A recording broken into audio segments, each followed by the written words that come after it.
نن چې محترمو زمونږ کوم وظیفه ده ډېره زیاته قیمتي او ډېره زیاته خانداني وظیفه ده. په دې وظیفې باندې بزرګان دینو ډېرې زیاتې تجربې کړي دي. د ډېرو تجربو نه ثابت خبره ده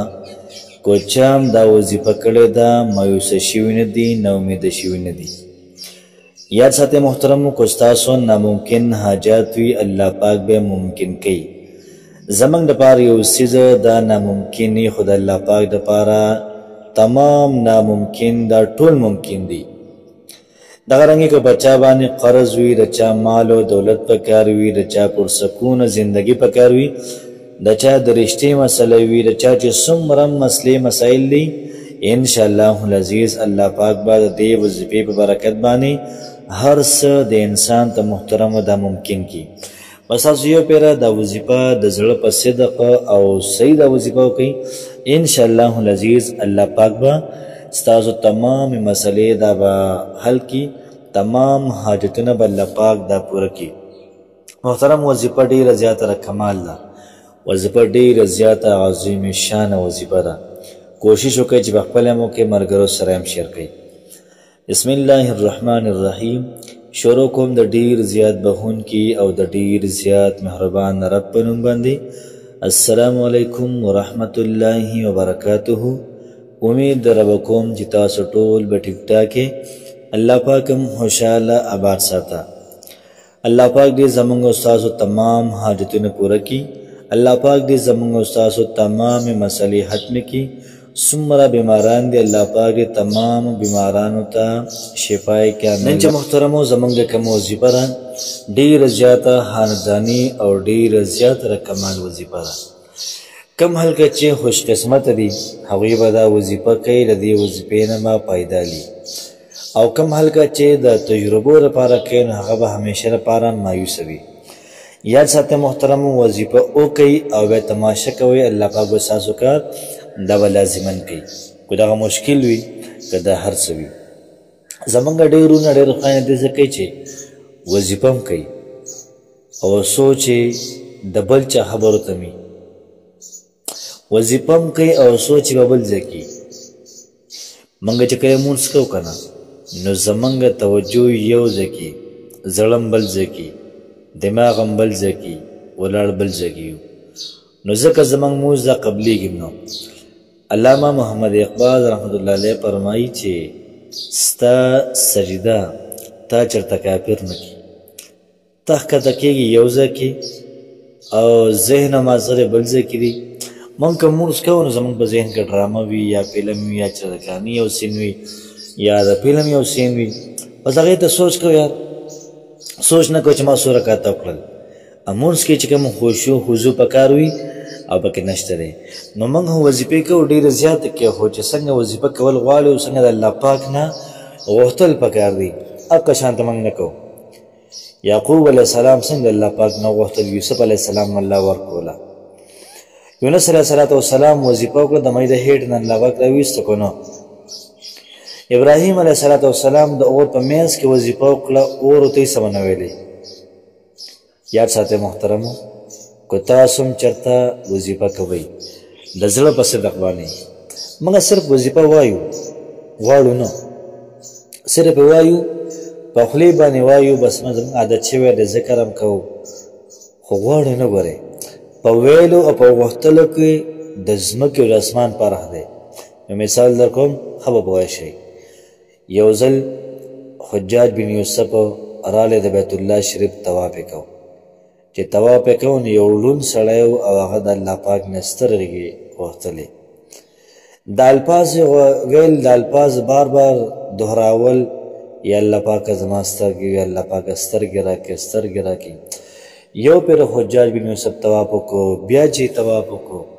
دا سړی دغه سوال کوي بیا یې طواف وکړو دا سړی همدغه یو سوال کوي. حجاج بن یوسف رالی او دې سړي ته وایي که زه سار رالم د طواف لپاره او تا له الله پاک سترګې درکړې نه وي نو زه به تا نه سر قلم کړم. نو دلته سړي ته پته ولګېده چې هلکه ظالم سړی دی که دا سوار رالی نو خامخا ما نه سر قلموي. نو غوښتل یې شروع کړل مخکې به دعا ویله اوس یې غوښتلی شو رقیه الله پاک سترګې راکړي وی الله پاک ډېر ظالم سړی راکورالی نه وژنه مي له ساره پورې د الله پاک نه مکمل په توجه سره په دهان سره او په مینت سره په جړا سره د الله پاک نه سترګې وغوښتې الله پاک له سترګې ورکړلې نو موږ چېرته مینت کړی الله پاک ته نه موږ چېرته الله پاک دې جړلي نه موږ چېرته د الله پاک نه دومره په دهان توجه باندې وغوښتلي نه او آسان اګزامپل درکړم مثال آسان کله چې ماشوم د مور نه پیسې غواړي څه وایي که د سهار نه واله ماسپښینه پورې لګیا وي چې مور یې پیسې راکړه مور یې پیسې راکړه نه ورکول او چې کله ماشوم دا په جړا شي یا زه شروع کړ روټۍ نه خورم یا چای نه څښم نو بیا ولې مور پیسې ورکړي ولې پیسې ورکوي ځکه چې په جړا شي نو موږ غواړو نو موږ صرف دعا وایو ویل نه د محترمو غوښتل دا پکار دی دیوبند یو عالم مولانا الیاس رحمت الله علیه یا مولانا زکریا رحمت الله علیه چا چې فضایل اعمال لیکلی دی الله پاک نه سوال کو چې پروردګاره کم کسان په تبلیغ کې ځي او تبلیغ کې دا وخت لګوي یا الله پاک د دوی د رشتو بندوبست وکړي یا الله پاک د دوی د خوراک د مال او دولت بندوبست وکړي و چې کله کمرې ته ننوتو خپه و چې کله د کمرې نه راووتو خوشحاله خندلې شاګردانو وایي چې حضرت مخکې خپه وایي اوس خوشحاله یې دا ولې د مولانا الیاس رحمت الله علیه ورته فرمیل چې منوا کې جوړه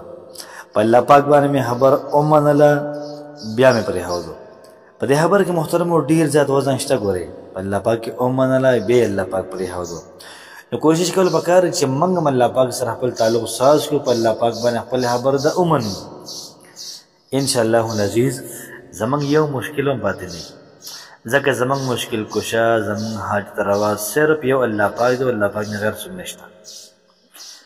نو کله زموږ د عقیده او تصور راغلی چې الله پاک مشکل کشا دی او د هغه نه غواړو لازما به حل کړي کله دا عقیده راغله چې الله پاک حاجت روا دی حاجتونه پوره کوي ناممکن حاجات دا پوره کوي که دغه حاجات د دولت وي د مال وي د رزق وي د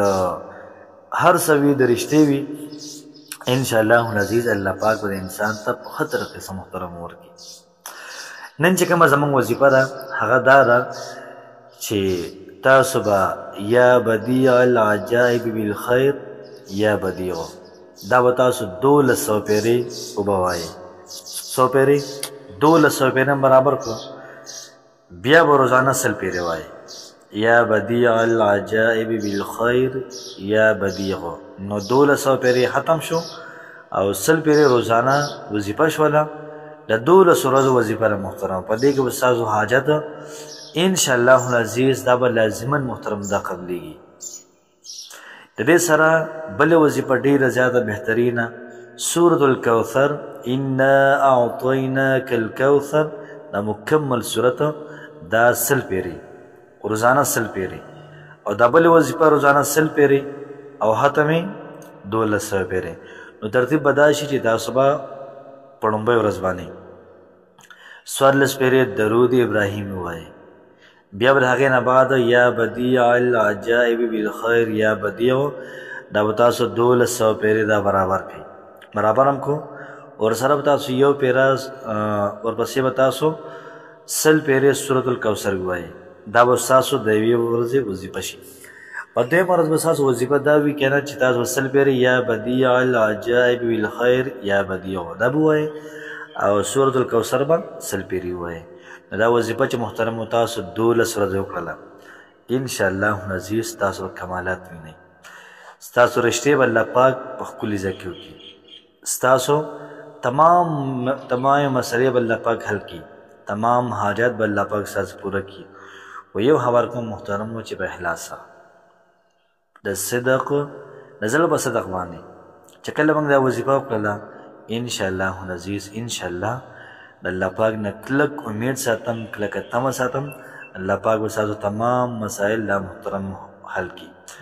کوشش وکړئ محترمو چې وظیفه په خپله هم وکړئ ملګرو سره هم شیر کړئ ځکه د رمضان مقدس میاشت څوک ډرامې ګوري فلمونه ګوري یو څه ګوري بل څه ګوري هغې نه بهتر دا ده چې ستا د یو شعر د وجې خلکه د الله پاک په ذکر راشي دا به زما لپاره لویه فایده وي ځکه چې هلکه ذکر کې ما ته به هماغه فایده میلاویږي او هلکه ذکر کې تاسو ته به لازما فایده میلاویږي نو یو قسم له پرېږې ثواب ګټل دي الله پاک هم خوشحاله آباد ساتي